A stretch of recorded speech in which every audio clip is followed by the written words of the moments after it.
Welcome to Preneurship Diaries. Today we have with us Ann Vinya Thomas. After working for 17 years in the aviation industry, Anne decided to set forth on a revolutionary path by becoming a small scale urban farmer, where she started a company, Heaven on My Earth, which is home. She is an advocate of conscious living and eating. So, welcome, Han, and I'm thoroughly excited to get started and learn about urban farming and also get a little bit closer to conscious living. So, welcome, Han. Namaste, Shweta. Thank you so much for taking time to talk to me. And this is very thrilling. And congratulations on the great job that you're doing. And I wish you so much luck, love, and light. I hope you prosper in this. And yeah, and thank you. Thank you again. Thank you so much, Anne. I mean, for those kind words, and it's my pleasure to have you here. Great. All right. So I am just, starting off by asking you, I mean, 17 years in the aviation industry. And Mhm. I want to know what triggered you to, make the change or the transition to farming, which is completely different. I mean, it's like worlds apart, like aviation and farming. So I want to know, did anything change, or was there an experience which helped you to make this shift?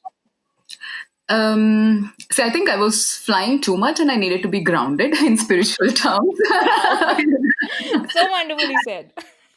So honestly, I can't think of one reason that led me to make this choice, but I like to believe that everything in and around my life kind of led me to this path. Mhm. It's never one thing. I truly believe that your circumstances in life, your past and your past experience, past life, everything kind of pushes you to take some conscious decision. And I had been contemplating on entrepreneurship for some time before I decided to take the plunge.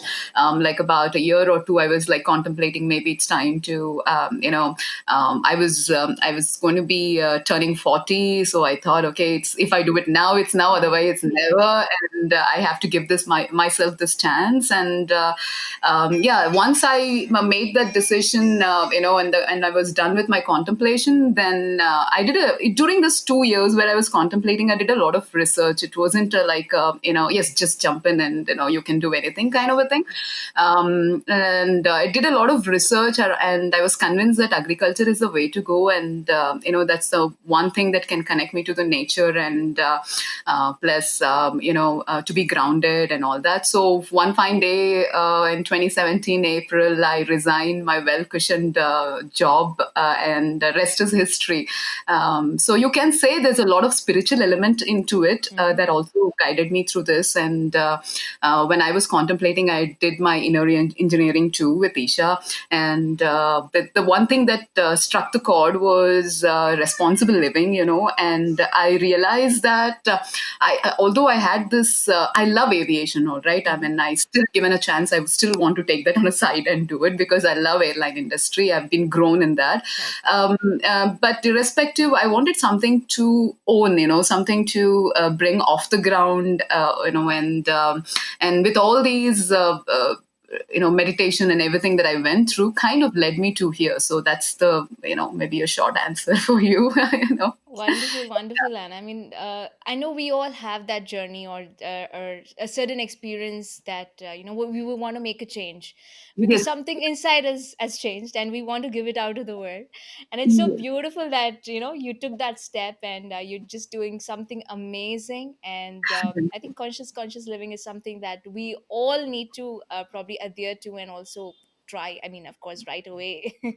Absolutely. Yes. Absolutely. Considering the pandemic, I think people will now rise up. And this pandemic only makes me think that I did a right decision. I did take a right decision, Yeah, that's the way it is. Yes, absolutely. That's wonderful. So, Anne, could you tell us more on the initial period? Yeah. I mean, you did say that, you were contemplating and you did a bit of Hmm. research. Hmm. Uh, but, I mean, could you tell us more about it as to how your journey was before you actually took the step of, yes, I am going to become an Hmm. urban small scale farmer? So, what was Hmm. the research that went into it, and were there any challenges which you came across, or was it easy in some ways, or was the market easy to learn from? So, what is it? Okay. See how the mass industrial production of meat and dairy, causes these diseases and damage our bodies. The Yes. way the system is built and managed, commercialized, right? Mm-hmm. The lack of concern for health and well-being of the animals, and that translates to consumption of our unhealthy, lifestyles, and the Yes. results are right in front of us, right? I mean, we lack in Mm-hmm. our immune system is basically because it starts from the core, that is our food. And in my research, I realized that how ignorant we are, that we earn so much and we run around and we make our life all about, making a living, building a house and getting married and having children and one after the other, and then getting them married. It's a vicious cycle. In that cycle, we just forget that, hey, whatever I'm earning, I'm actually bringing poison onto my plate and I'm paying for it. That kind of bothered me. Bothered me to that extent that, well, I can't be such a fool. When you are awakened, you rather take a step. And in my research, I found that, the most of the diseases that are caused today is just because of the food that we consume without even checking what it is and how the labels come. It's organic, non-organic, or the pretty Right. labels on the and the ease of life that we have gotten into, where everything comes onto your in your app, and you just order them without checking where it is grown, what it is Yes. grown. You don't know your food source, and Mm-hmm. that's when, in all of my research, this was very evident that, we don't care, and a mindset need to be changed, and there will need to be a voice. And agriculture is not an industry where, get rich quick kind of a scheme, but then Yes. there need to be people who, yeah, who can make that change and bring that voice. And at the same time, people who are into agriculture can't be expected to do charity, because it is a laborsome job. And considering that, I believe that people should be able to accept the fact to pay the right price to the farmer, Yes. and not to the middleman. So and I saw all these challenges. When you see these challenges, then I believe that there's an opportunity, and that's the opportunity that I wanted to tap in. And yeah, so basically, when what we found out is the most traditionally nourishing plant foods on the plant now have the lowest level of nutrients. Okay, and they are, you would be surprised the amount of diseases that they cause, from liver failure, urinary infections, bladder cancers, thyroid, stroke, obesity, autism. I could go Mm-hmm. on and on. And Mm-hmm. unfortunately, these are not the diseases like COVID, which, you come in contact with someone and you get it immediately. But these are the diseases which are more dangerous, because it takes like about 10 to 15 years for it to actually reveal itself. And we are living, under the blanket that, yeah, it is fine. Nothing has happened to me for all these years. So I'll continue to eat. It'll be the same Mm-hmm. thing. So, yeah, in my research, this was very evident. And after that, I didn't have to, think about it, and I just took the plunge, and that's how it started. With that, I had to have a plan, literally a plan to how to go about, because all I had was my savings of 17 years that I worked, whatever I could save. Mm-hmm. Of course, I lived a very luxury life, and then in that, whatever I could save is when I realized that I can use that money to bootstrap my own company. And if I should, I was in the contemplation that should I get an investor, should I do this? Then being in the corporate industry, it was not very hard to understand that once you have an investor, he's going to dance on your head to give him the returns, And no, and coming from the background that I come from, and I don't understand agriculture. I have at the Mm-hmm. max, I would have watered the plants because my mom forced me to do so. So all these were like very blaring facts in front of me that, Mm-hmm. a girl got to eat too. I cannot make a very harsh decision on how to jump onto this. So I took a step by step, and I put off my saving for 1 year. That I've said, okay, I'm going to live off this saving for a year. Plus, I'm going going to invest part of it to, for me to educate myself before I Mm-hmm. get into this field. So the first year, I literally blocked myself. I locked myself. You can call a self lockdown for a Yes. year. I started my parents had this house luckily, so I used the terrace, and I worked through a low cost infrastructure, urban farming infrastructure, Mm-hmm. which is one of the lowest cost that if you compare in the market today, what a terrace gardening setup that we do is one of the low cost infrastructure. If you compare to other big brands, they're at least four times more than what we charge. Mm-hmm. So I worked through the markets, and if you are from a Bangalore, then I walked into this Gujri Shivaji Nagar SP Road, and Yes. I got all my items because it was all mechanical, right? I mean, I had to go Mm-hmm. find out for myself, and then I set this agriculture setup in my greenhouse, basically on my terrace on 870 square feet, and then for the 1 year, I didn't think of P&L or how to make revenue or Yeah. anything, and I just wanted to educate myself. So I learned the ropes. Basically, I how to start the seed, to grow the plant, understand the life cycle of the plant Yeah. diseases, and how to counterattack them without chemicals, pesticides, or herbicides and everything. So once that was done and I was confident, then I started reaching out to some portion of it to B2B markets and some portion to Mm-hmm. B2C, because B2B was a very killing market which would not pay you much. And so I started doing some marketing and advertisements and went to B2C. So that's how I kind of started, and then went on adding different verticals to sustain myself, so at least I can get some revenue, because you can be sure that in 870 square feet of area of agriculture, a girl will not be able to live, let alone feed her family. you know Yes. Yes. yeah. Very interesting, Anne. Mhm. But I really want to delve deep Mhm. because when you said that, you locked yourself for a year and you Mhm. wanted to learn everything, Mhm. and you thought you'll invest a part of it on your venture. Mhm. uh, at that point in time, like I'm talking from the perspective of many solopreneurs who are just starting off a business, Mhm. and they also go through that, or just they take 6 months off, or Mhm. like a year or two, and they just want to go on with it. I Mhm. want to know what made you tick, and also what kept you going. What was that one thing which kept you going each day, like throughout the year? Each day was there was a zeal and passion which I still have. I love what I'm doing, and so it was same Yes. with aviation, right? I really loved Mm-hmm. what I was doing, and there was no Mm-hmm. stopping. So that's my personality, basically. So one that I'm blessed with, right? So I Yes. started aviation when we were handwriting tickets, okay, and we were Uh-huh. doing taking the books and calculating mileages by hand, and then I was the one who converted them into electronic ticketings, and that was my project. Yeah. So I started from a very low. It was not like we were funded by parents or anything like that. That it was Mm-hmm. Mm-hmm. came from a very grassroots level.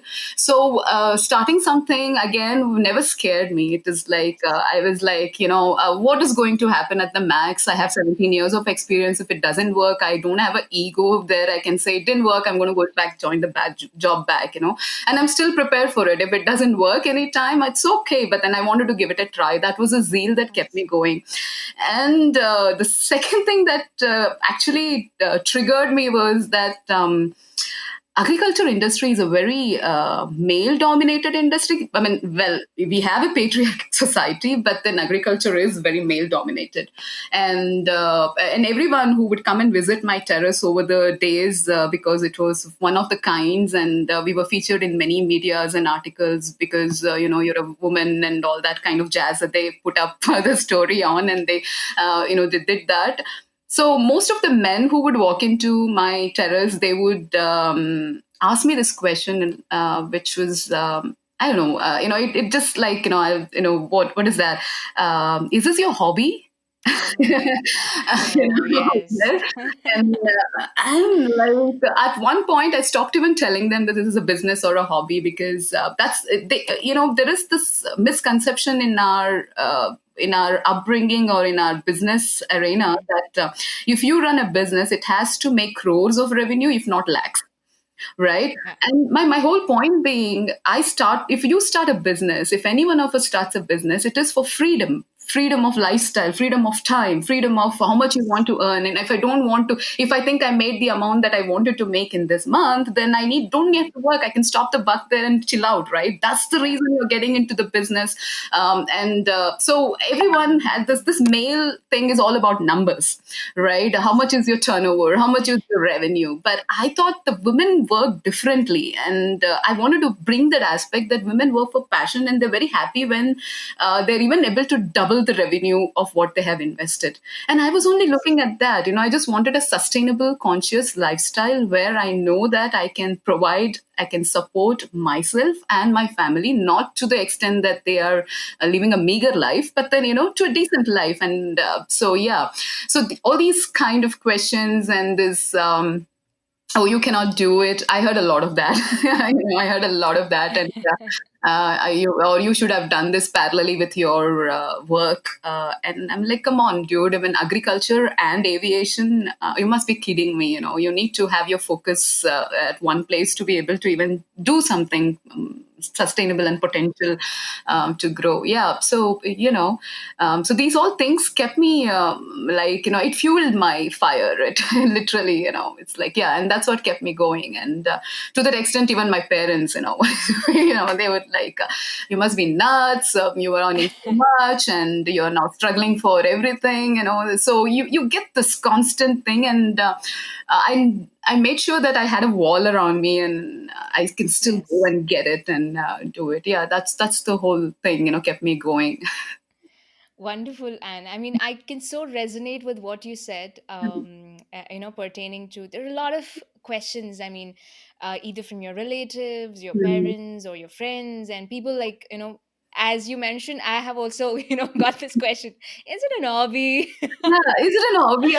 I want to Yeah. actually, don't mind me, I want to actually slap them. Is it like, see, if a man, I mean, I'm not a feminist, okay? I believe in Yeah. equal, and when I say women and men, I mean that there is a difference, and I want to just point that out. And then if a man starts a Kirana store in a Yeah. 500 SFT, nobody asks him if it is a Yes. hobby. Why do you Yes. ask a woman like that questions, And it's yeah, what I mean. Yes, totally. I can so understand, and I think I also resonate with what you said, that it is the journey that matters, because it's who you have taken, Yeah, and who has taken this journey, and what is it in it for you. yeah, And it may not be for the end result, or making a lot of money yeah. from it, but it's just the fact that, yes, I mean, I'm exploring something new, and it's the liberating factor which comes into picture. Yeah, so Yes, I can. absolutely. Yeah. Our education system makes us like a robo that you need to earn this much money in order to live this kind of life. True. And that was always a questionable factor to me because, in aviation industry, I am not I'm not even a graduate. Okay, honestly speaking. Okay. So I learned the job on the ropes, and I decided where I want to learn, and that's where I got into. And that's the whole thing, right? I mean, the cliche thing of how you have to live your life and how they paint the picture for you, and you have to fit into that frame. Yes. I always wanted to break that frame, and I'm and I guess I'm a rebel by nature, and it doesn't serve me good all the time. You trust me, you know. So I do fall on my face, flat on my face sometimes, but then I have the zeal to dust off and get up and go. And I hope the universe keeps supporting me that way to keep going, irrespective of what it is, in a very humble way. I'm not saying that I'm great or anything, but you know what I mean. No, yes, absolutely. I think I have, I also have the opinion that, yes, degrees do matter, probably at a certain point of time, Hmm. but the venture that I started, like after I quit my job, and Hmm. got on to social media marketing, where I Hmm. had no clue of what I was getting into, Hmm. and it was all new to me, and I didn't, of course, have a degree in that or some knowledge about it, but it was Hmm. all like learning on the go, upgrading myself on the skills. And that's what it is. I think we all have this pattern, as you said, that the education system puts us on a a track where you get educated, then get Mhm. get a job, then of course the cycle continues, Yeah, but it's get not married, so. There refuse. is more to life, and I think one thing is, of course, exploring yourself to Mhm. begin with, and also exploring the other things which you can do, and no, a degree is not required at Required. all. It is not. It is not. And none of the education so far has taught me how to communicate, how to Yeah, behave, how to take on life. It is only my job experience on the field, in the yes, field experience, that has gotten us this far, and that is true absolutely, for everyone. It's just that we don't yes, want to accept it because there's a big forum, bureaucracy forum, that preaches that you need to have this degree. Yeah, that exactly, yeah. exactly, so true, and I'm so amazing that you've got on doing it and doing it so amazingly well. Thank you. All right. I want to know, what was that point when you thought that that you can make this a growing business? What was that point, or when did you decide to take this on further? Right from the day I quit my job and I started this, Beautiful. it was never a fun thing, or I wanted to get involved, and I knew that I'm sure of one thing. I was sure of one thing, that if nothing from this business, I can run my family, and that was sustainability for me. And if I can achieve that, then the next step is always easier. So when the first year, when I learned the ropes and I understood that most of them in the market do not know a of agriculture, and they just have enough deep pockets to be able to fund and get labors and get them work and going. But people who are into this business, they're very handful of people who understand the plant's lifestyle, Mm, the life cycle and the biological cycle of the plants, and how it hurts the human being and everything. The whole crux of it. mm, So once I knew, I always believed that once you have the knowledge, you acquired the knowledge, then there is no stopping. And that's when the first year I wanted to dedicate myself to be able to acquire that knowledge. And the first year when I realized that I can do this, I understand the chemistry of it, then that's when I started actually thinking of scaling, and right. adding verticals to sustain, different Mm, verticals to sustain, because I knew in 870 square feet of area, whatever I am growing will not be able to sustain me for a longer time. So that's when I started strategizing on how I can sustain in this business, and I opened up myself for multiple verticals. Gladly, I have a decent communication skills, and I love teaching, so I opened up to wow. teaching, consulting. And Mm, right then I got an opportunity from Ministry of Small and Medium Enterprises, government, central government, to teach hydroponic and organic farming for South India. So I do that every 2 months. In the COVID time, we've been doing online, but otherwise, I used to travel across South India and train, potential farmers or people who are interested in getting into farming business, or existing farmers would come for this training, and that was one source of income that I could generate. And in mm, teaching, I also opened up to schools, so that, because I wanted to bring this to children, because if you can understand agriculture, if agriculture is exposed for children early, in the early age in schools, it's very easy yes. for them to learn science, Yes. and mathematics, because it's very practical. Mm, The counts, how much to sow, how much to harvest, how much does it cost, and there's the whole chemistry of what works with nitrogen, what works with if you talk to a child today. Since I teach in schools, if I ask a 10th grader or a ninth grader, do you understand what is pH value? I'm very ashamed that they don't know what is pH. Okay. These are something basics that should have come in, and, that they are exposed. right. They don't have a knowledge of it, but how will they remember pH when they're not exposed to it practically? If you, it's Exactly. impossible. And I know from the education background myself that I wouldn't understand pH if somebody had asked me in 10th standard, but yeah. Right. So that was one of the verticals. And reason I enjoy working with kids. So we built a lot of edible gardens with for the kids in the school, and then we do weekly once. We work with the kids, and we apply this STEM methodology where there is science and technology and mathematics and everything involved, and we kind of map them to how the life cycle and everything. So they enjoy that non-blackboard class. Yes. you know and super fun that they're able to play in the mud, because today's parents don't allow their children to play in mud. They're locked in the apartments, and beta ye mat chuo mat karo, and that's how their immune systems are dying. We all played in mud, and that's why I believe my immune system is stronger. So that was one vertical that I started, and then I realized that that's also not going to be enough, because Mm. getting B2C customers and is not very easy, and they're not repetitious. You could get today a bumper lottery, and maybe tomorrow you're just not making anything. So in that sense, I started exploring on leasing out lands and putting my hands into organic farming, and Mhm. converting the farmers who are doing chemical farming by sharing our profits with them and using their land, because I basically didn't have money, right? Whatever I had to work with. Yes. And then we are now trying to sell their produce and share the profit with them. So that's another vertical from 870 square feet. Now we have gone to like about quarter acre of land, Wow. and but that still doesn't really cut out, simply because. The consumer mindset is very, very different in our country. Mm.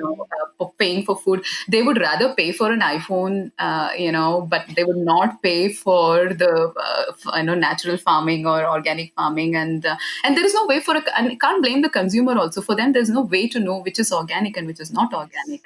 And the labels, the pretty labels, speak to them, and that's how. So every vertical that we had some challenges, but we still started opening many verticals. And the one of the profitable vertical that helped me out was consulting for other existing farmers to be able to grow in a more organic and natural farming way, and hydroponics especially, because Right. hydroponics is the future of urban farming. So in that way, and that kind of helped me to sustain. So we have this education, consulting, and also doing farming. And then my recent vertical is my value add product, from what I grow from my 870 square feet, to convert them into a value add product, that is my salads. I have a cloud kitchen now.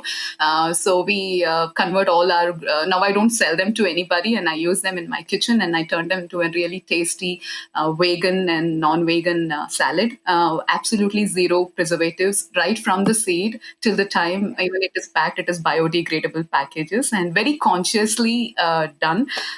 So I'm crossing my fingers to get this going and scale this vertical, so that I can get to that sustainable life that we are talking about. So yeah. Wonderful. I think there is quite some variety out there with the verticals that you've explored, Yeah. and as you said, there are of course some certain challenges which do come by. Mhm. But of course, I mean, it's amazing to see you like doing so many things and exploring in a lot of ways. Mhm. And since you mentioned hydroponics, Mhm. my next question is about it. So could you tell us about hydroponics? See, for a layman like me, I know Mhm. there's different ways, methods to farm, like Mhm. on a small scale, Mhm. and there's the ponics aspect to it. There Mhm. could be aeroponics or Mhm. hydroponics, which I want you to talk about. So Mhm. could you elaborate on that, like how does it work? Okay. And also after probably after that, you could also let us know that how can one start a farm on the terrace. Okay. Okay. So hydroponics is a Latin word. Hydro means Mhm. water, and ponics is effort. So it's water effort Oh, basically. So okay. okay, so hydroponics is. I know the moment you say hydroponics, when I started in 2017, I had this red flag bearers, so-called self-claimed organic growers, who would call that this is chemical way of growing, because that's the ignorance of you're not understanding the science, right? So Mm-hmm. hydroponics exists way right from the Egyptian time. There's the garden. What's the garden name? I forget. Babylon garden. Ah, The yes. garden, and the rice field. is natural Mhm. hydroponics. Lotus is natural hydroponics. Basically, it is the algae and that has a nitrogen composition in it, and that's what the plant feeds on, and they grow, Mhm. right? Mhm. So that is for a vegetative growth where it is only a leafy green and it doesn't flower and fruit. So there are ways to grow different crops based on what kind of crop it is and what you're trying to achieve. So Mhm. hydroponics is it's basically science of growing plants, right? I mean, if it's chemical or not chemical, to answer that question, let's say this. Let's say if a new if a mother cannot breastfeed her child today, the hospitals Mhm. provide them with powdered milk. Now, do you call that chemical, or is it, do you call that organic? Can you label it anything? No, you cannot label them anything. It is just a substitute of, but then it is not harmful to your baby. Now, hydroponics is, what we use in hydroponics is, we call them salts or minerals or nutrients that are dissolved in water. Okay. And Mhm. that's Mhm. and plants' food, plants, like we eat rice, plant eat on ions, right? I mean, the atoms or molecules, that's what they feed on. Now if you Yes. give cow dung to your plant, they will break down into the lowest possible element, and then they will feed on it, and that is the lowest possible element for a grass is nitrogen, right? And the cow dung is broken down to nitrogen, and that's the work of the root, and then it transports the food to the leaves, and then the food production happens. Now, Mhm. in hydroponics, what we do is the nitrogen, or these 16, essentially a plant needs about 16 elements to grow, and these 16 elements are mixed in the formula that each crop is needed. It is Okay. basically decided on the kind of crop, and it is mixed in water and it given to them. So basically, the breaking down of the work of the roots, which has to break down the element, is cut short. And Mhm. any plants that grow in this environment grows in a very cushy environment because their job is reduced and the growth is faster, right? Okay. Now, when I say hydroponics, I'm not propagating that hydroponics should be the only way to go. Hydroponic is a substitute for urbaners, right? Hydroponic is for place where there is a short of water, there is no arable land anymore. Mhm. You have and you need to it reduces your carbon print, where you have to get your everyday vegetables from somewhere outside.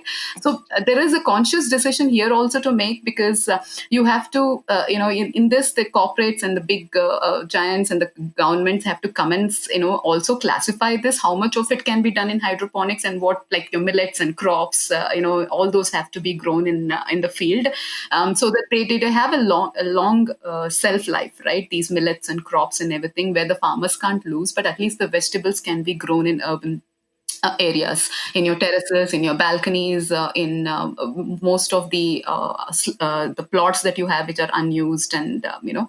so you help the nature in a different way, where you are making your city self-sustainable. So that is basically why hydroponics is used. But then it'll come to a point where hydroponics will be it's already when compared to 2017 to 2020. Now everybody knows about hydroponics. When I started, hardly anyone knew, and whoever knew it, they would talk that it is chemical. Mhm. There is also a very thin line between overdoing this and protecting our environment, because the residue of that water cannot go into our ground, because then you would again repeat the cycle which we are trying to preach about organic farming that Right. we are going to do. So as long as you're reusing your water and you're not spilling them into the ground and wastage and everything, then hydroponics is a beautiful substitute for humankind to be used. And we use only 1/10 of the water compared to the natural or organic farming in hydroponics, Mhm. because we reuse most of the water, and the production cycle is comparatively faster. And I believe this should be used in cities, and yeah, and it is healthy. It's Okay. it is I've got my producers tested, and they have not been come out with any kind of chemicals or anything, because I believe Right. in conscious living. So I took those first steps of checking myself, is it edible, can Yes. I give it to my customers and stuff like that. Right. And the whole world is doing this, and it's just that it is required that we draw a balance between hydroponic and natural farming, and people don't just make everything about hydroponics or aquaponics Right. or aeroponics. And can anyone start this terrace farming? Absolutely. I would highly recommend housewives, elderly people to start this, if not for business, just to keep them away from soap Sustainable. operas and the gossips. You are engaged in a way. But if you have anything about, in 100 SFT area, you can have everyday harvest of assorted vegetables of 2 kilos. Okay, in hydroponics, which is Okay. sufficient for a family. And imagine if you're spending 500 rupees a week on vegetables and you multiply that into 4 weeks and then 12 months, it's a big saving. It might be a first time capex investment on your making sure that you have a greenhouse where you can grow and produce 365 days, because they need a certain kind of environment to thrive and sustain and produce. But it is a sustainable investment. I believe when our parents used to say that, start earning and build a house, and I want to preach today that if you have a place, but please, grow your own food. It is so important that your kids, your family knows where your food comes from and how hard it is to grow. No, irrespective of you do it in hydroponic or natural farming, it isn't an easy task. Yes. Yes. So I think it's also a bonding, and instead of kids being on phones, it's a good thing when they have something to do in the terrace, when they will get engaged, because today's parents don't have so much energy to spend time with the kids all the time. They hand them over the phone and they say, you watch your thing. So you give them something to be active, to be engaged, and to learn something from what they are doing. So there are multiple benefits of doing this. It's just Mm-hmm. not about you're making money, and that you can make money. Like I said, you could sell to your neighbors. And whatever you're growing, they would happy to buy from you because they would know the source. It's all about reaching out Right. and doing the right marketing for 1 or 2 months, and then you will be able to sell what you're grown and also use in your house and bond with your children. And what about the elderly couples, Yeah. elderly who are lost their partners, and they're so Partners. Yes. lonely. Our country does not have any such engagement programs where they are brought out and they can go out and do. These are some kind of engagement factors for them which they can spend time with, and Yes. it is also very satisfying, gratifying, and it makes you very happy, and you live a good life. I mean, just because you're old, you don't have to die in sorrow. So Yes. yes, so it has multiple benefits, and it is just that people have to think out of the box and not make everything about money. And I'm not saying you should not make money. I'm saying, Yeah. Yes, I mean, get what you say. um, That reminds me of this, particular book which I read was Ikigai, mhm, and just want to tell you that we see, I mean, the Japanese people who live for like more than 100 years, mhm, and they actually have this conscious living into mhm, their lifestyle, mhm. and where they have their own set of farm, the Yes. home farm, where they Mhm. grow their vegetables and fruits, True. and that's what keeps them grounded and also in touch with earth. And that is one of the things which the scientists have come about or researched about, that that is what keeps them going for a longer duration of time, and that's how they're able to live more than 100 years. So just wanted to bring this Absolutely. point, because you said yes, I mean, it makes a whole lot of difference for kids these days, or the children today, to invest a little time, not Yeah. much, just do something, just be interested in how this plant is going, and just Yeah. put in your hands in the mud and play with it, or do little things.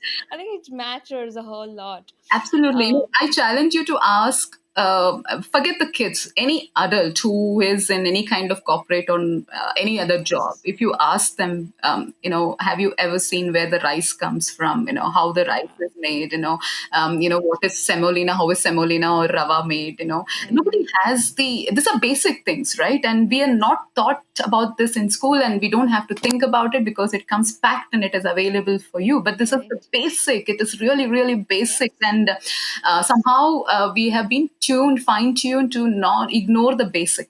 basic Mhm. things of life. And that's the change that I want to bring, that when people become conscious of the basic things in life, then everything falls in place. But then yes, Yes. there is going to be this choices of luxurious life versus sustainable and conscious life, and then there's a very thin line between when luxury and sustainable life, because you don't know when a Yes. luxury becomes actually a sustainable life in your perspective.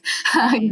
Having a Right. car for some is a luxury, but then for some it is necessity. So you don't know the thin Yes. line when you cross. And but when you work with nature and when you're able to do this gives you that nature teaches you that that's the basic line. Yeah. Yes, absolutely. I think nature is the perfect teacher Yes. we all need to learn from. Yes. Well, getting into the business aspect of it, you Mhm, said anyone can start this, mhm, mhm, the small farm. Probably if you have a space, probably in your balcony or your mhm, terrace or any arable land as well. mhm, But I want to know, like, let's take for instance that someone wants to set up an hydroponic on probably their terrace. mhm, Uh, if you can just give us some idea about how much investment would they have to like put in, or what are the requirements pertaining to the infrastructure required. mhm, And you also mentioned about the solution, the mhm, nutrient solution, which is a mhm, part of hydroponics mhm, method of farming. mhm, And is this something like I have to like buy from elsewhere, mhm, or is it something that I prepare at home? mhm, So if you could give us an idea about how what are the requirements and what is the infrastructure needed, mhm. and how do I prepare this hydroponic Okay. solution? So the infrastructure that you need, see, you can do hydroponics on your terrace or even natural farming or organic farming. It doesn't Mm-hmm. matter, Okay. without an infrastructure. But if Oh, you don't have an infrastructure, you might not be able to produce during heavy summers, rain, and yes. during those extreme conditions. And true Bangalorean, born and brought up here, so my parents and everyone, we have seen the Right. weather change drastically every 6 months now, and this is November. Believe me, I have never seen Bangalore at this scorching heat in November. It used to be like True. really cold, and now it has changed. So probably with the conditions, we might not be able to grow everything, and the plants Mm-hmm. won't sustain that change in unpredictable weather.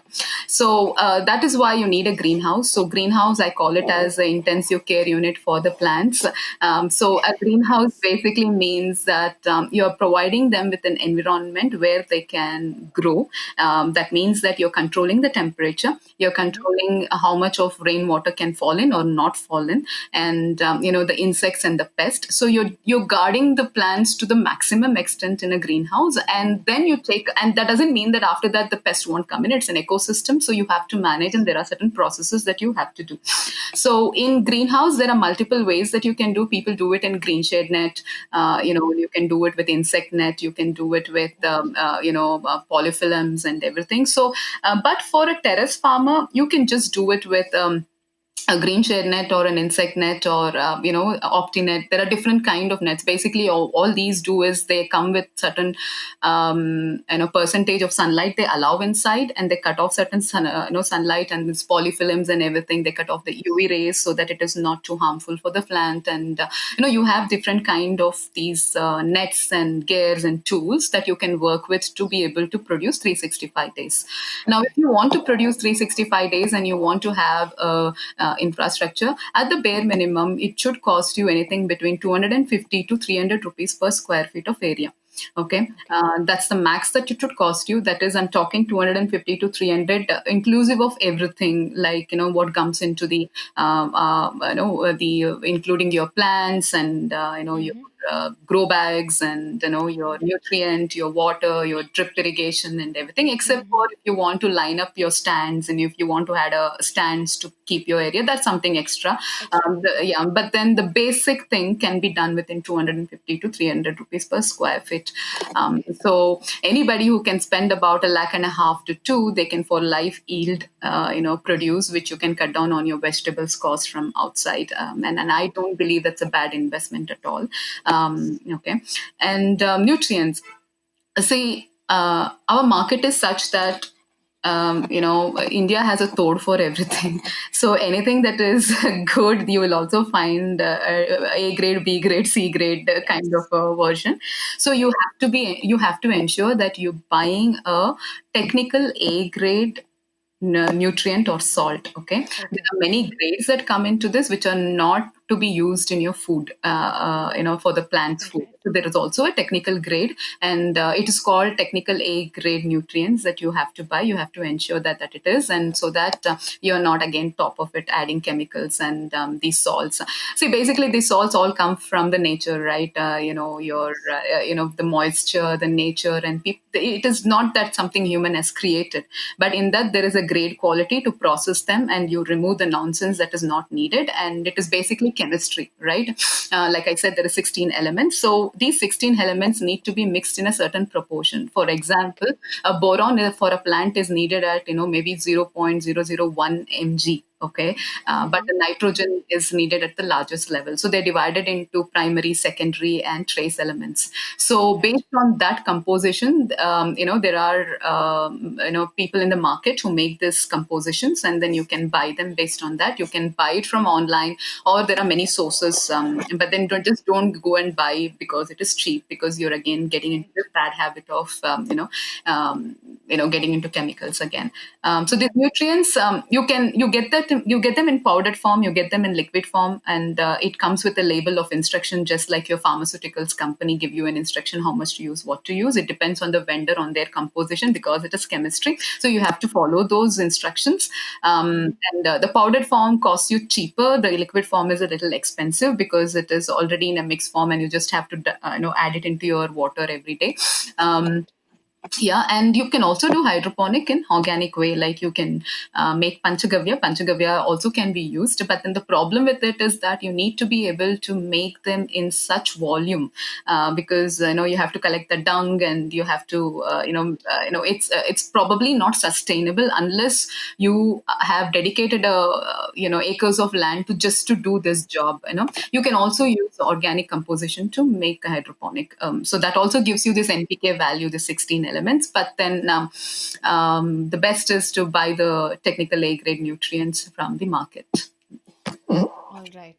Wonderful. I mean, that's what's quite some information out there. And I think I went through your website, which also talks about that you consult or you tell people like how do you put this, or you have a team who Mhm, helps people to lay out a farm on their mhm, terrace. mhm. So could you tell more about it? Like how do you do it, and like what all do you do for if someone is interested Okay. and I don't know what to do and where to get the things. So how would you tell someone, or what does your team do with in these aspects? So what we do is, I'm also concentrating a lot on people who live in apartments and they have Mm-hmm. a small tiny balconies. So so we there is you can grow your leafy herbs in something called as NFT channels, and that is Mm-hmm. nutrient film technique. So you can grow them in your PVC pipes. You just have to get a little innovative, and then so we Right. get them hung on their grills wherever the sunlight is exposed. So we try to get their cost down. So what we do is, if somebody wants to grow something, we ask them to send the picture and the measurement and dimensions of that area, and based on that, we design and send them the quotation and what can be done and what cannot be done. So we have Mm-hmm. different kind of customers. Obviously, there are some customers who don't want to spend anything, but they want to grow in what they have existing. So we tell them what they can do, and we just consult them. And some customers want to install this hydroponic unit, so we make the hydroponic units for them in a very Okay. low cost, and we go and Uh-huh. fit it for them, and then we do monthly maintenance with them, and we send the nutrients, and we check the health of the plants. And there are a couple of customers who grow their produce, and every week they also order saplings from us, and we Okay. set them up. And there are other customers who want to go full fledged on their terraces, and they want to grow for themselves and their neighbors or family, extended family members. They want to share their produce, especially kids. They're Yes. like they're very excited. It's just a matter of parents supporting them and investing into that instead of a gadget. And I Yes. think they would do a lot for their children, because they will work with nature, and they'll be the most strongest, personality that they would turn out into. And yeah, so we work with kids, and when they are growing in the terrace, we explain them the infrastructure, how the light works, how the photosynthesis happen, and we make them pollination, and how can there are female flowers, male flowers. They don't understand all this, so they're all surprised, and so we work with them like that. And right from the infrastructure to design to execution to consulting, Mm-hmm. we don't just install and then say tata bye bye. We try to be with them and then take that course with them, and make sure that they're enjoying their produce, and during pest infestations, what can be done, how you can organically protect them by using different stuffs like neem spray, garlic spray, which is available in your house every time. Right. And how to work with chemistry and biology, and how a plant can itself protect another plant.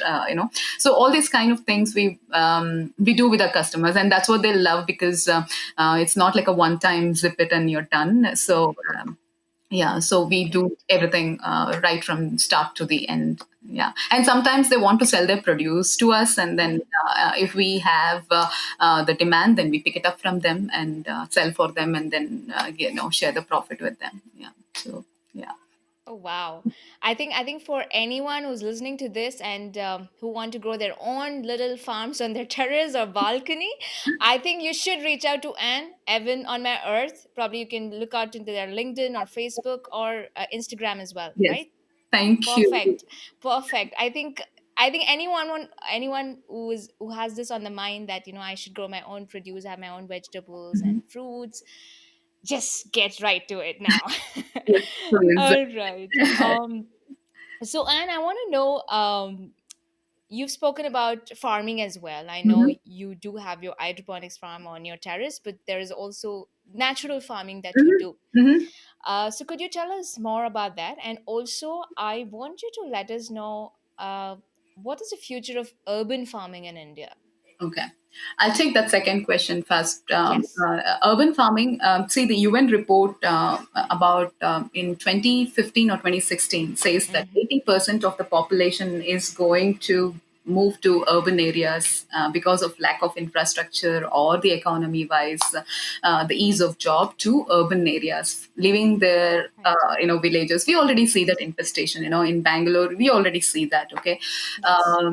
lucky for COVID, Bangalore was a little calm and nice. People have gone to their own places, but then, Right. this is not. This is just a temporary phase. Now everybody are going to come back, because it's not going to be like this. Otherwise, people can't run their houses. So, Right. knowing, given that 80% of the population is going to live in urban areas, who is going to produce your vegetables? Where are you going to get your source of vegetables from? And if you're going to get it, is going to be manufactured in lab like environment, where they are sprayed with pesticides, herbicide, chemicals. And because agriculture, game of agriculture is in volumes.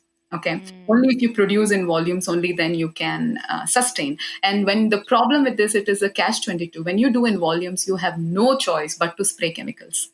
Okay, mm-hmm. because there'll be so much of infestation, otherwise the farmer will go into loss.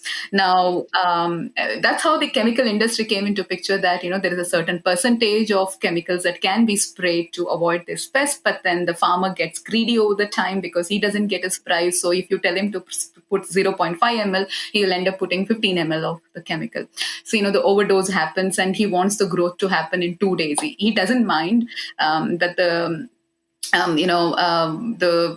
the produce is filled with chemical. And if you go to any farmer who has been growing for a long time, he will have a separate patch of land which he grows for his family, and something that goes out for the market. Okay, it's not that the farmers are any naive, or they don't understand and they don't know. And this is the BS of our country and our agriculture industry. They know everything. It is just that they're not getting the price. And what is he going to do when he's not able to run his family? He's going to first think about his family, and then forget the. That's how we all work, right? So, Yeah. with that, given that this is how the agriculture is going to be in the future, urban farming, like people can grow their own food, or there is an area wise cluster where one is growing and that it suffice for that area, using these ornamental parks and unused school buildings and everything to be able to grow your produces and also reuse your water. I think this is the future. This is the future of sustainable food, and people connecting with food, and reusing things that we are wasting. And we will be not left with any choice but to grow our own food, because in cases of lockdown where we had this 3 to 4 months, Yes. I didn't have to go and buy vegetables anywhere. I was not worried. You lock me down for 6 months, I don't care, because I have everything under my roof. I have a Right. home, I have my vegetables, I have everything. But you think these kind of issues are not going to increase? It is only going to increase, considering the amount of animal violence that we do, and it is going to come back to us. It is a karma that is going to hit us. So that's why I say yes, urban farming is the future of agriculture, and it's only going to grow. And whoever gets into this right now is going to make sustainable money and also have a good health and life in the future. That's what I want to say. And coming to natural farming and organic farming, so this was another experiment, because I for 1 year I locked myself and I understood the life cycle of how to work with hydroponics. But then it is no different once you understand how the plants work, right? They need a certain proportion of elements, and then you can provide them. Either it can be from the soil directly, or you can mix them in water and give it to them. Now, how do farmers make profit? So what we're trying to do is we are applying this multi-layer crop system. So basically, in one single bed, I'm trying to grow multiple crops, which is going to fix the element that is missing, taken up too much by one other plant. So for example, the leafy greens need more of nitrogen. So they leave a residue of nitrogen, and that nitrogen is used by the root plants. I know, like all your root plants, like your carrots and beetroots and ginger, turmeric, etc. So we have something growing under, and we have something growing on the surface, and then we have something growing to the mid level, like your tomatoes or bush Right. beans and stuff like that. And then we have creepers. So you can do about anything between 2 to 4, 5 crops in one single bed, which increases the yield of the farmer, variety that he can provide Mm-hmm. the market, and of course, naturally fixing the element that one plant is using and the other plant is so the fixation of the the chemicals happen. When I say chemicals, it is the nutrient I'm talking about, like nitrogen, phosphorus, potassium. So I should refrain myself from using that word and get people confused. So these elements are, and so this multi-layer cropping has been in one great learning, and I have thoroughly enjoyed working on the field. And we started this in August, and we've been very successful. So we harvested about 10 kilos of radish and 10 kilos of turnips, and we do every week at least 3 kilos of palak, and we have Mm-hmm. carrots coming up. So this is just in like about 6,000 square feet of area that we are able to do this much, and lots of gourds and pumpkins and stuff like that. So I believe that this kind of system to be, see, it is not that the systems are new. This has been there from age old times, in ancient times. People have claim them to be their own way of doing. Like it could be ZPNF, SPNF, or Akash Chorachia model. Whatever you want to name it, you want to label it, you can Right. label it. But these are the methods that you can use to increase your yield and your revenue, of course, and also to go back to nature and not feed the soil with chemical. And we make a lot of our own fertilizers. Like we make the panchagavya, we make our Mm-hmm. jivamruta. We also do our pesticides and herbicides like dashparani. Dashparani means that it is a concoction of 10 leaves, basically. Okay. And these are the leaves that have medicinal values, and we make a concoction of them. It takes about 30 40 days for it to be prepared, Mm-hmm. and that is what we spray every 15 days. And we also do neem astra, and these kind of elements that we make, and we spray them to the plants, and so everything is in house. Absolutely. Basically, natural farming means that you don't have to get anything outside from your land and purchase anything and input to your land. Right. Everything that you need is given by one cow. And that your desi cow, and you can make everything and grow everything, and you make your concoction, your fertilizer, your pesticides, your herbicides, anything that you want, you can prepare from them. And the leaves that fall off, the foliage, the old leaves that fall off, that becomes your compost.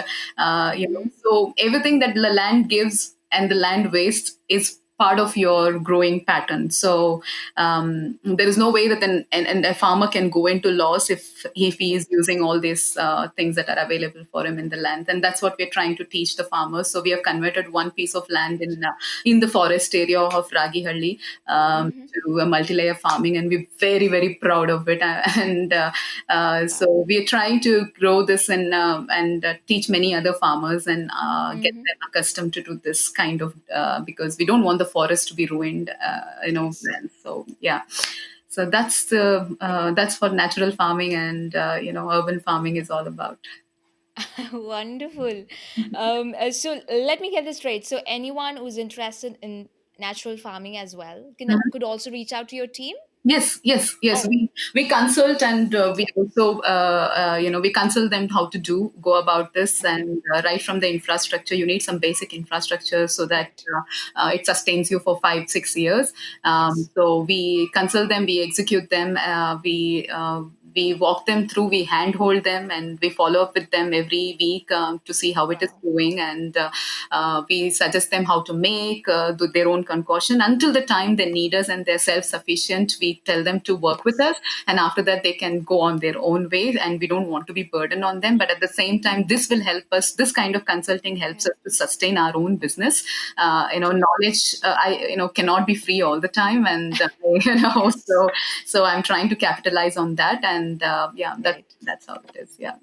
I think it was one thing to, actually make your own farm and be sustainable yourself. Hmm. And there is another thing which you have tapped is, to spread this awareness Hmm. about farming, be it urban farming Hmm. or, pertaining to natural farming. Hmm. And it's very nice because you are actually making farmers out of each and every person so that they sustain themselves first and also help others in Yes. providing vegetables or fruits. Yeah.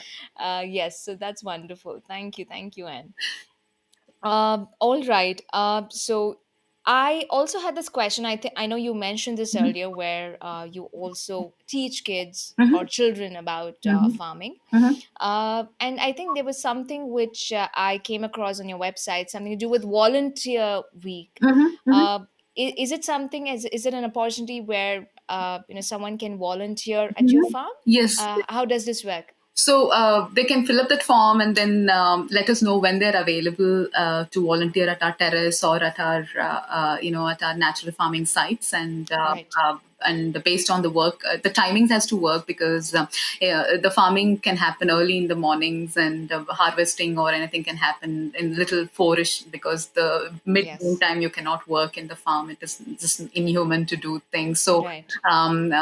so basically, if they work out with the timings that works for the Mm-hmm. plants, it's not about we calling the shots. It's about what the plant needs at what time. And if they are Yes. able to sacrifice that and be Right. part of it, then we welcome them with open heart. And Wow. if they do a good job, we are also willing them to pay some volunteer week or whatever they we can share with them, so that their efforts are paid. Yes. But then it is a little tough to find people who are able to do that. But then yeah, now and then we get some people to volunteer with us, and it helps us because Right. Indian uh, business system is not organized for skilled labors, Mm-hmm. and that's why startups don't survive in our country, because there is no proper labor laws Mm. around skilled labors. So if they are skilled, all they need is in the evening a quarter bottle, and Yes. they might not turn up after 2 days, and they can come after the third day, and they say, my grandfather died, and these all things happen in our agriculture system. So Yeah. and plus that, if they even get 500 rupees extra from the next door guy. They are ready to jump for that meager. Mm-hmm. So we face all these problems, Right. and there is, as much as I can get into the field and work myself, it's not possible by one person to do it. So we constantly need people who are willing to come and help us out and also learn the ropes. And this is a good way if they want to start their own business. Instead of Yes. using our consulting, they can come and work with us and also get paid. Yeah. And if they're not really looking for the money and they want to just learn, that we are welcome to that as well, and we can teach them what we know, and they can go and start their farm. And it helps us to teach many other farmers and also to sustain ourselves. Yeah. Wow, wonderful. I think more people would probably try it out. I think probably for the ones who are interested but Yes. don't know where to start. I Yeah. think it would be a wonderful opportunity to actually volunteer, learn from you, and actually Absolutely. implement and execute on the farm as to what needs to be done. I Absolutely. Yes, I And think that's wonderful. and when you start something new, you're always lost, like where do I start from, Yes. what is the things that I need. And once you and believe me, you, Shweta, this field is full of crooks. Okay. I'm Mm. sorry, but it is because that's why that's the state of agriculture, because there are people like this involved. So even if I go to them and tell them, like the farmer that I'm working with, I'm Mm. growing dill right now, and the dill size won't be as good as a size as a chemical grown dill. Okay. Oh. And he's so tempted. Just spray urea and it'll grow in 2 days this long. So and Yeah. so it's a catch 22 situation, because at the end of the day, what you take home is what matters to most of the people. and Yes. and since that is not organized, so Mm-hmm. it's a very difficult state that we are in, and we are going to only ruin agriculture furthermore. So I think people like small companies like us, there are other small companies like us who are doing this kind of great job, who are with this preaching and also doing the job that is required, and who are Yes. interested in farming. I please volunteer with us or volunteer with those other farms, and learn the ropes and understand that it is what's it about. Knowing your food source is important, and if you Yes. can get to know that, then everything changes for you in life. If nothing, you will have a healthy life. Yes, absolutely. Just leading to that, I know you mentioned about you've just started a cloud kitchen and Mhm, all of that, and you mentioned that it's vegan food, organic food. mhm. So could you tell us how did that happen, and also what is the kind of food that you offer for people?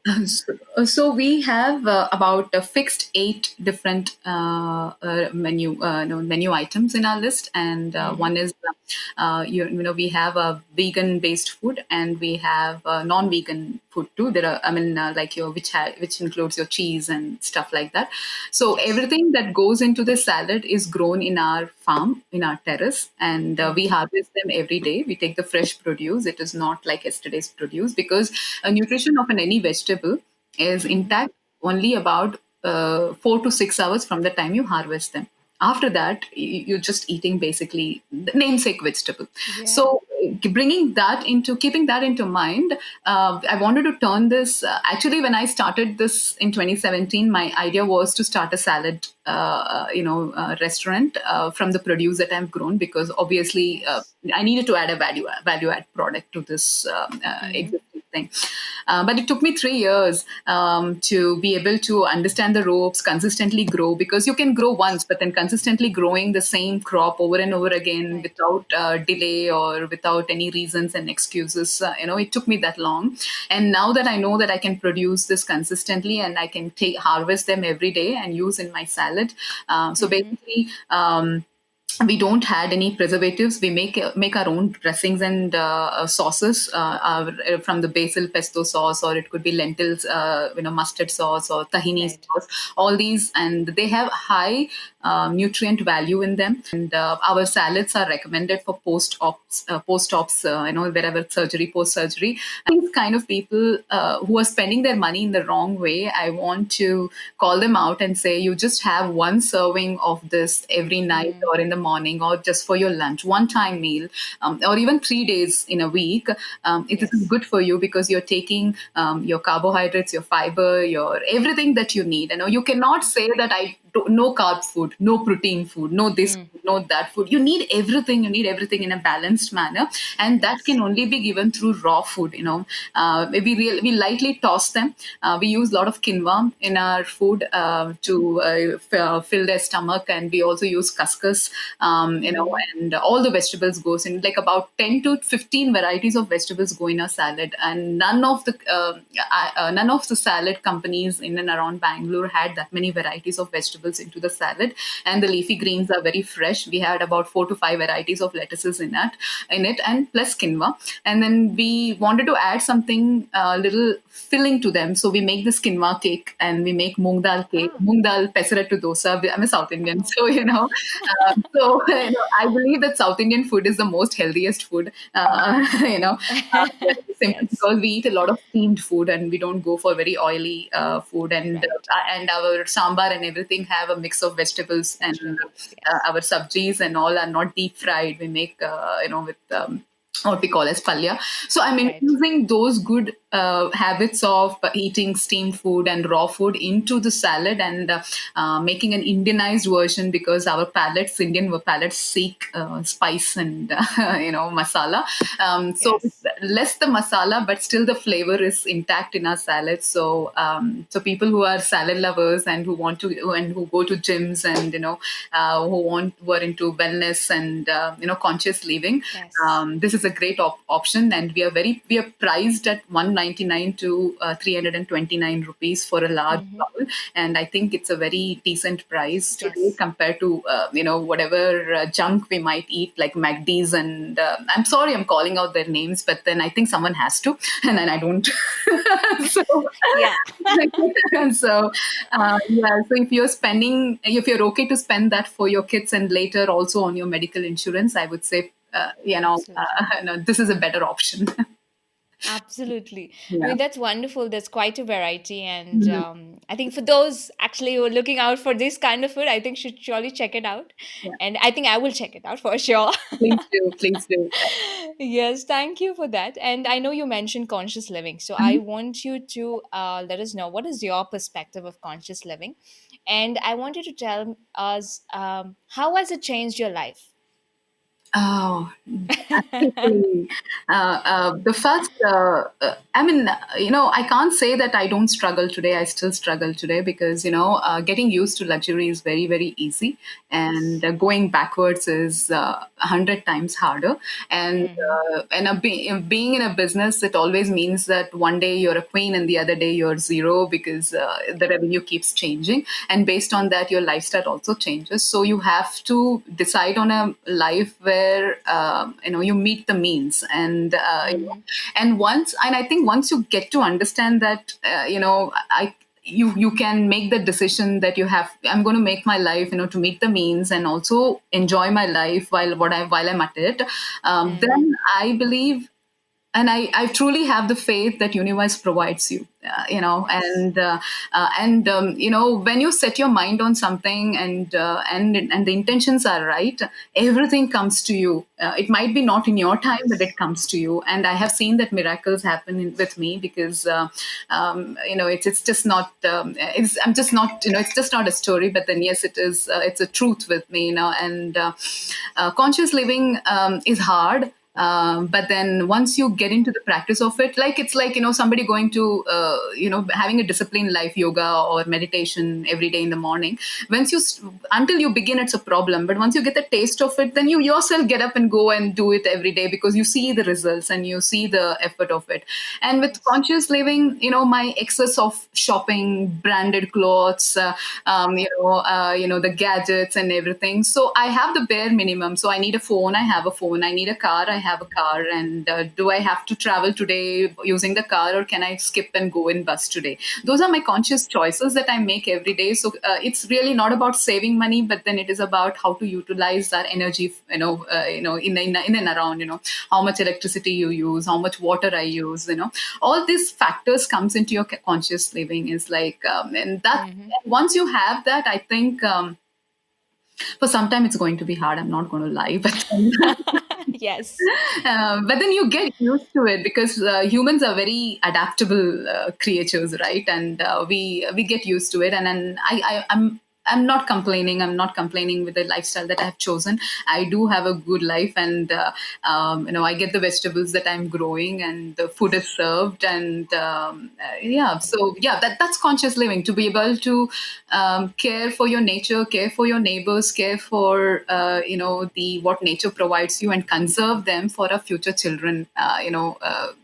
So they have something before when, and we don't take off their life just because we want to enjoy our life. So yeah, Yes. yes, it's all put together. How you start your day to how you end your day, the conscious living should be a factor, right from the food choice, your clothes choice, your living choice, and commuting choice, everything. Wonderful.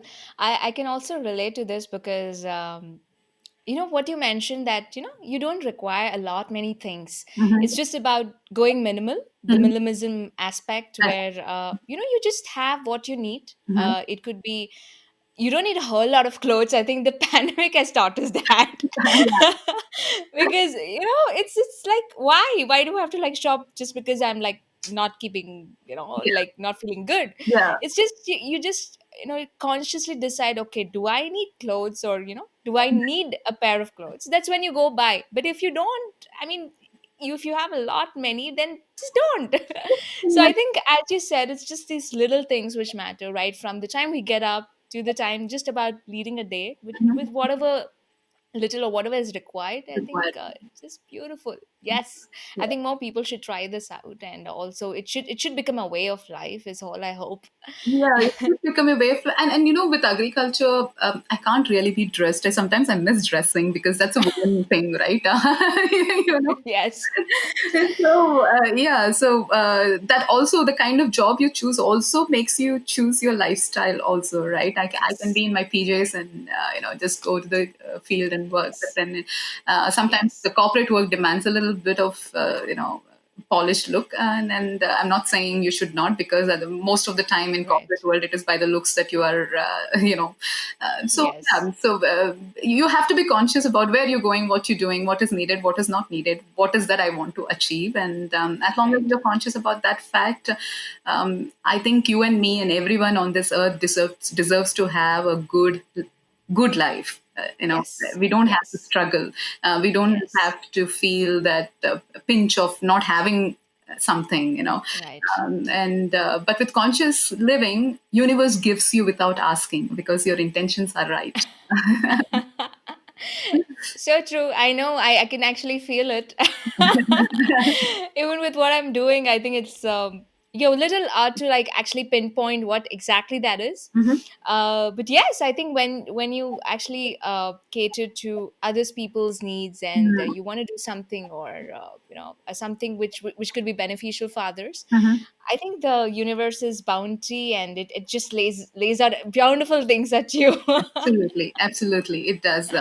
It's a matter of faith and patience and perseverance, and I Yes. think our life on this earth is also about learning those things and evolving Yes. ourselves.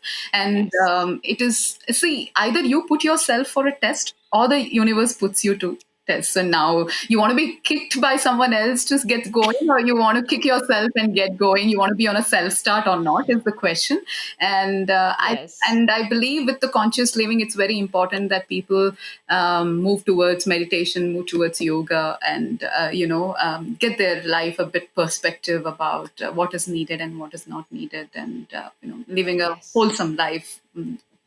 Yeah, and it all starts with exploring oneself. Yeah, I exploring. think I think that's the first step that everyone needs to take. Yeah.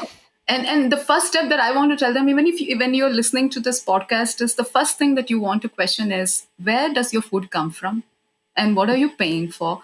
If you just ask that question to yourself, and you understand that all your tax money are being paid for the chemicals, and you are the catalyst one of the catalysts to encourage this. And if you find a farmer, if you know a farmer, you go to him and you pick yourself your produce and reduce his burden of him bringing to your doorstep. And if you can Yes. set the time out, and you can be conscious enough to be not selfish about just your own time and need, and I think you have answers for everything.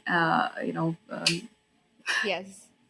I think that's beautifully said, Anne. Thank you for that.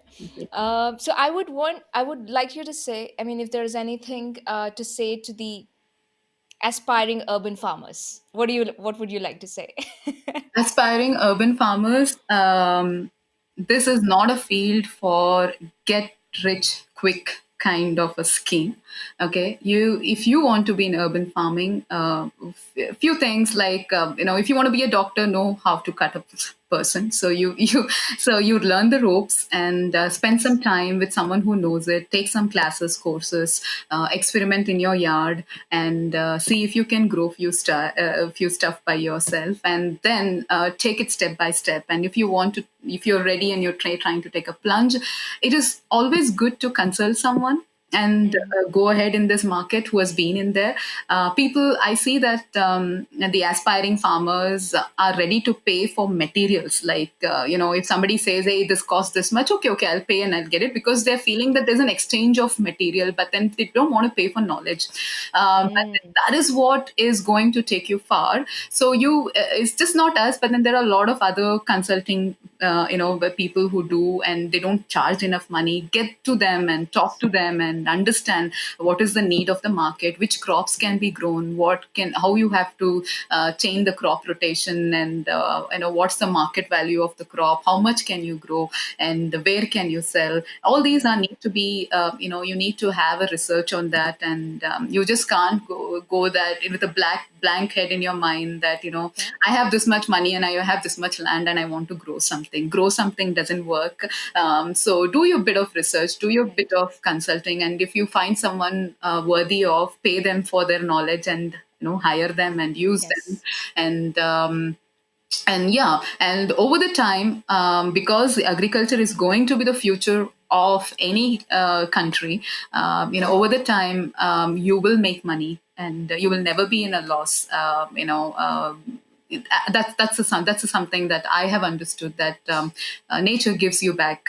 If you're doing the right thing to the soil, it pays you back. And but don't be in a rush, and don't expect like in a year I'm going to be crorepati and all. And if you have Mm. those expectations, you go find a different job or buy a lottery.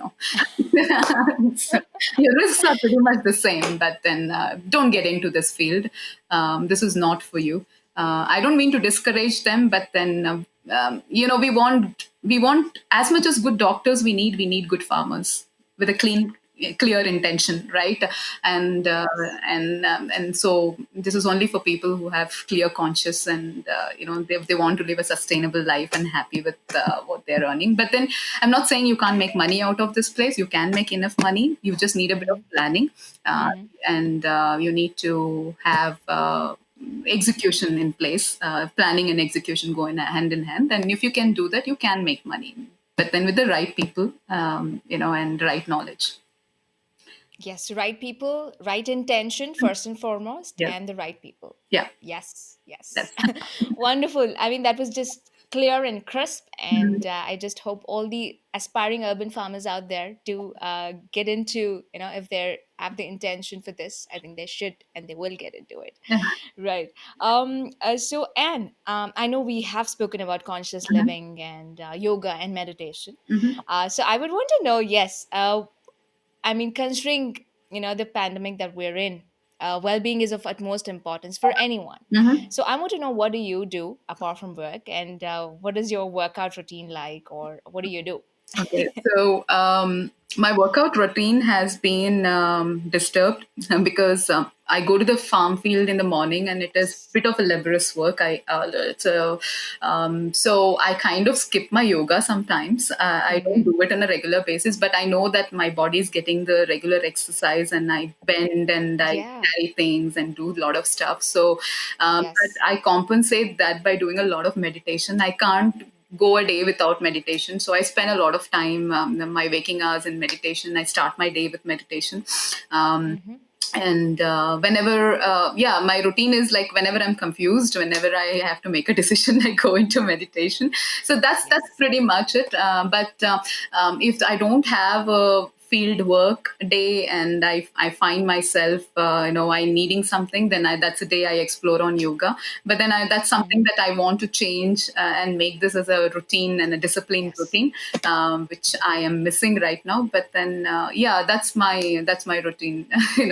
Yoga, meditation, and yeah, working with nature, that itself is a boon, and pretty much it. Yeah, and I really honestly don't get enough time these days because there are multiple things that I'm working at to scale Mm-hmm. and to and being a one man army so far. I ran this company for 3 years all by myself without a single labor. Yes. And Yes.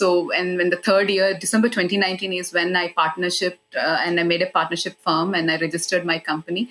And then by February, March, we were hit by COVID wave. Uh, Ah. so, but luckily, since we were in agriculture firm, we got permission from then Commissioner Bhaskar Rao to go ahead and supply. So we did make some, break even during those times.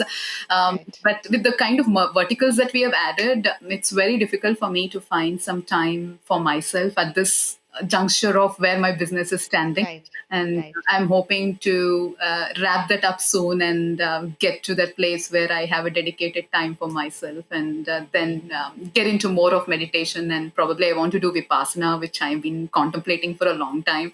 Um, Yes. so yeah, that means that away from business for 10 to 15 days, and it's very hard to trust with the skill labels, Yes. because you're Yes. not there, they will not water the plants. They will, a lot of Hmm. go haywire.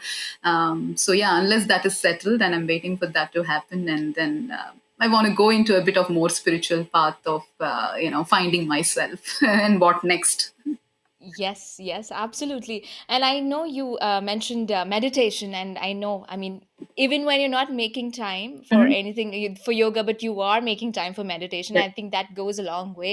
yes, And also the fact that you are working in the field, you are close to nature. I think that's therapy in itself. yes, it is. It is absolutely. And I Because think if I had yeah, chosen any other profession other than agriculture, I would have gone insane by now, with the amount of rejections yes, and amount of, what do you say, the stopgap failures and going 4 steps back and coming 10 steps backward, kind of that I've done yes, in these yes, last 3 years. I would have gone insane.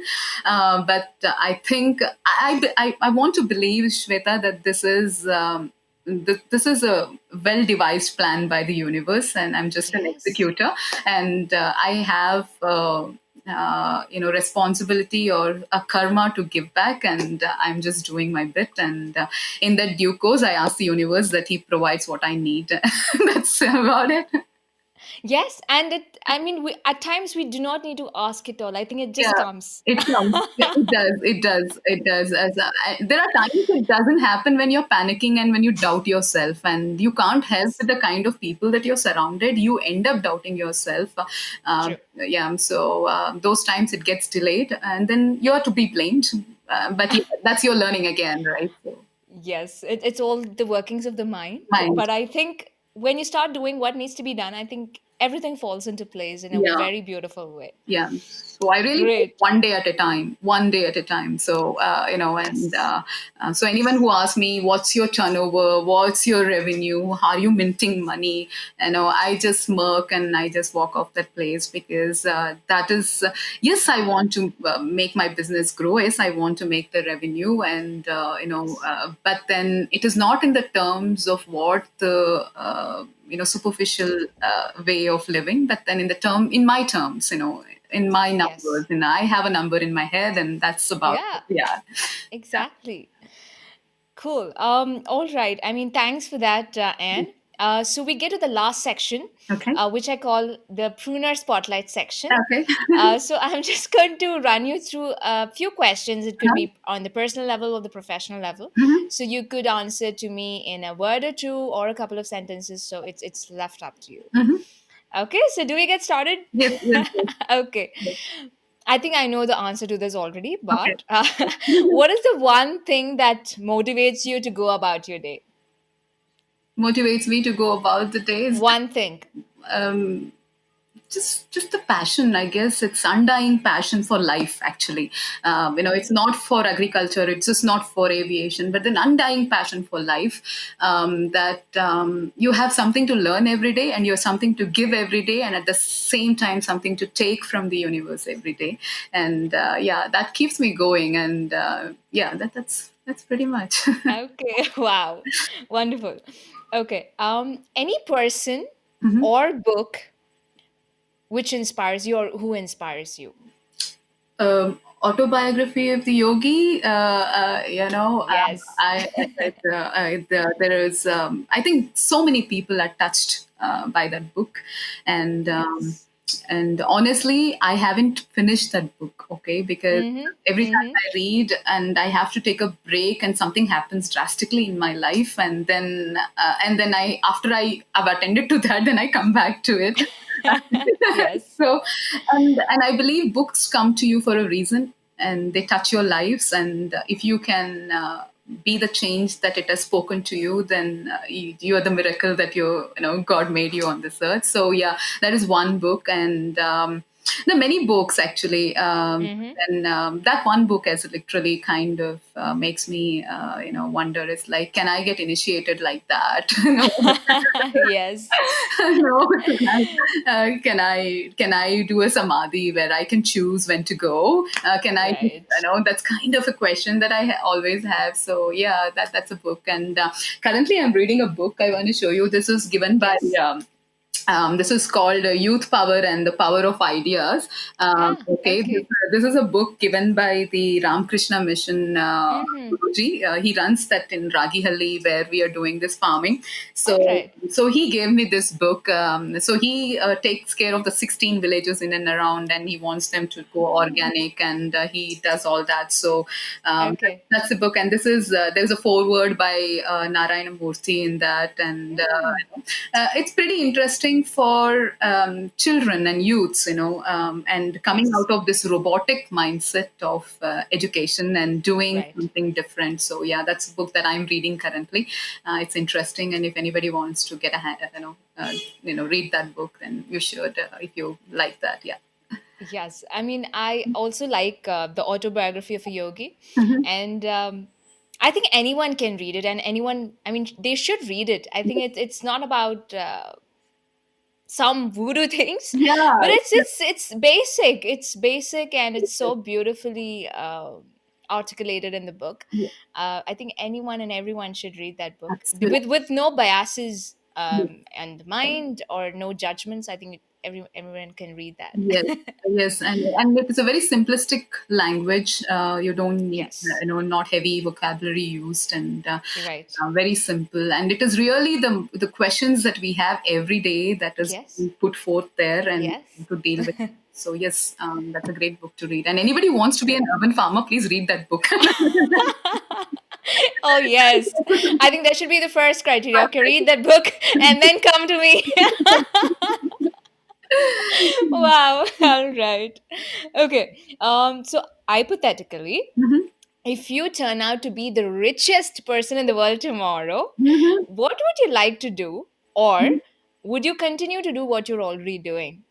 I would continue to do what I'm doing, and nothing will change, except for that maybe I would up my standard of living a bit in a conscious way, Yes. where I'll be happy that I don't have to struggle every day to do the P&L. you know, Right. that's a big relief that I would have. And apart Yes. from that, everything would stay the same. And I think the only thing that it would do me good is that the freedom of not being stuck in a place or watching someone, and in a kind of the freedom of going away whenever you want to go away, and Oh, so yes. that's the freedom that money would do to you. And I since I come from an aviation background, I travel, and now I'm not able to travel so much. So and that's the Yes. thing that would make my life so good. Absolutely. I think yes. I mean, traveling, yeah. I think, of Yeah, course, money can buy yeah, that. absolutely. But not the freedom, not the Yeah, liberating aspect, yeah. not your intent to make a difference to the community. Yes, Yes. yes, absolutely. And maybe I would do much Wonderful. more. Maybe I would be happy to do much more. And where I'm Yes. consulting for a fee, maybe I would want to do it for free. And Yeah. yeah, that's how it would change the whole life of having more money. Right. Absolutely. Okay. What is your idea of well-being in business and personal life? There's no difference between business and personal life, or work or personal life, Ah, according to me. When people say you to keep your personal life to personal and business to business, how do you? I mean, it's like you should be physiophonic to have two different face in different places, right? I mean, yes. so basically, there is nothing different. You just be yourself, have the clear intention, and when you're going to if you're working for a company, understand that they are trying hard to pay you money, and Hmm. and they're paying you for the time. And if you can utilize that time and give them the returns, and you will always have more. And if you Yes. are a business person, then you understand that people working for you are looking up to you, and you also have to give them back. You have an extra responsibility apart from earning for yourself.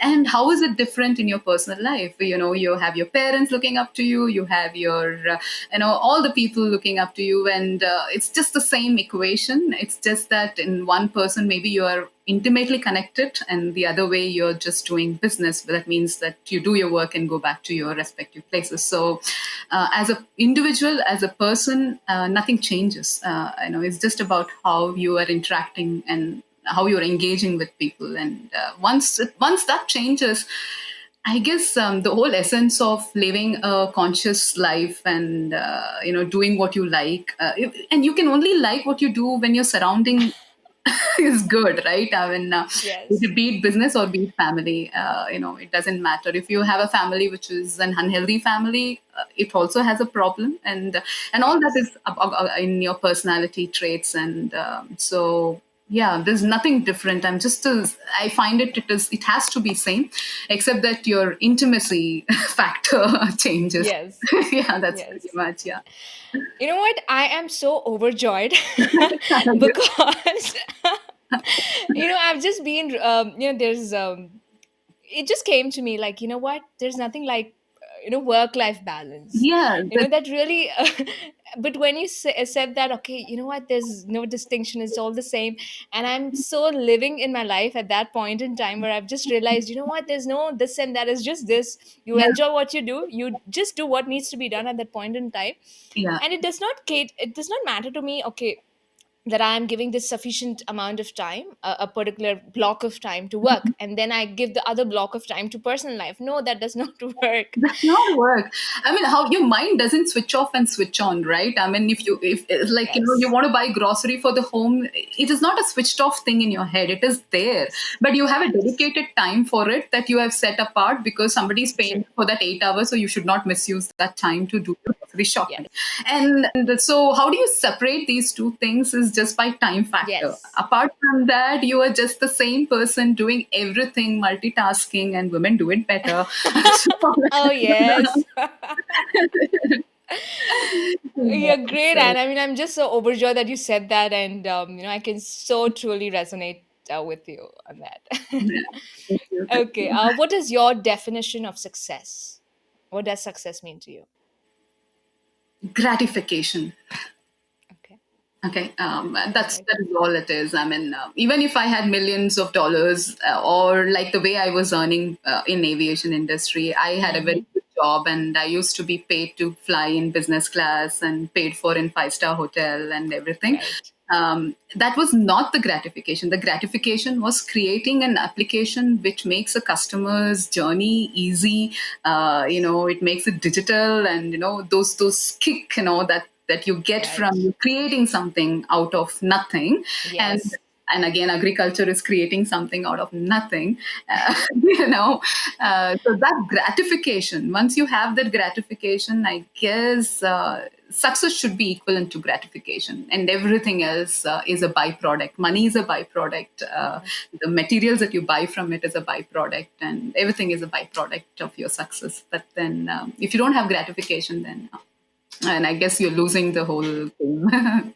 Wow, beautifully said, Anne. I think this is just beautiful. Yes. Okay. So we come to the very last question.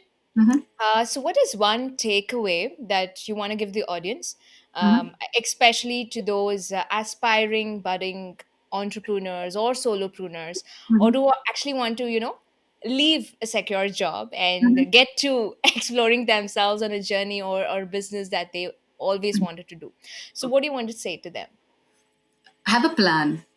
Don't Hmm. just jump into it because you heard someone saying, you read a book and everything. Have a plan, Hmm. because at the end of the day, you need to have a plan to sustain yourself to be able to achieve what you want to achieve. So don't Hmm. be hasty about it.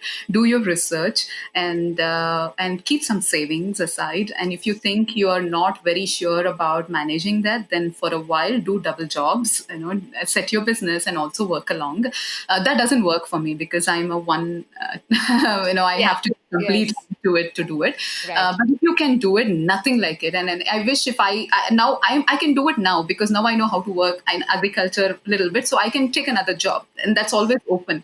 But in the beginning, probably your focus and what you're driven by. And when I say a plan, have a number in your head which is reachable, and don't go by a number like for example, I'll tell you this example, right? So when I talk about scaling my salad business, I want to go to like 25 to 50 orders per day to be able to sustain my Right.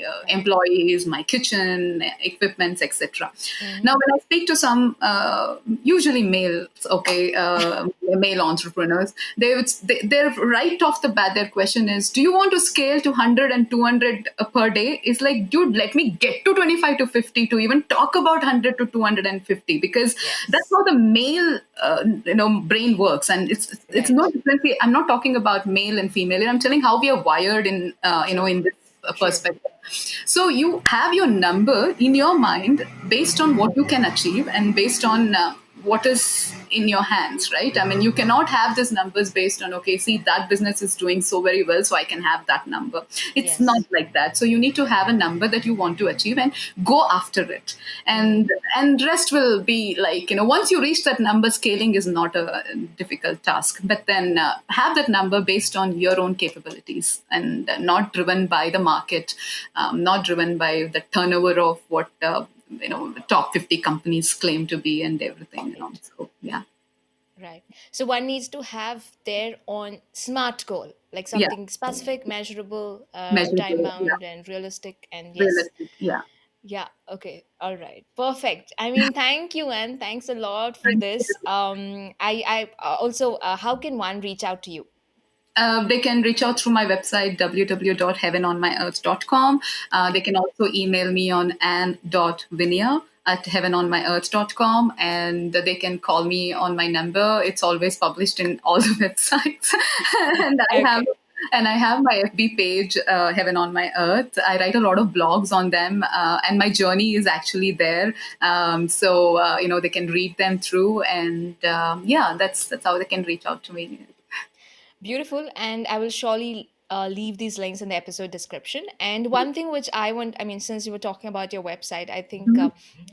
I think the one thing which really caught my eye was the names that you have given to each of the pages. Ages, I right? think it was just so very warm, very Mhm. down to earth, Yes. because that is so very true. I mean, I don't quite remember the names at the moment, but Yeah. I think everyone should check out Anne's website, Heaven on My Earth, Yes. and Please do check Exactly. out. It Yes. just speaks. That website came out of after a meditation. That website was after a meditation, and it's nothing that I have created. Everything has a source, and Mm. that source is what I utilize to depict what I want to achieve in life and what I'm trying to connect with. Aham Brahmasmi, Yeah. So yes. Yes.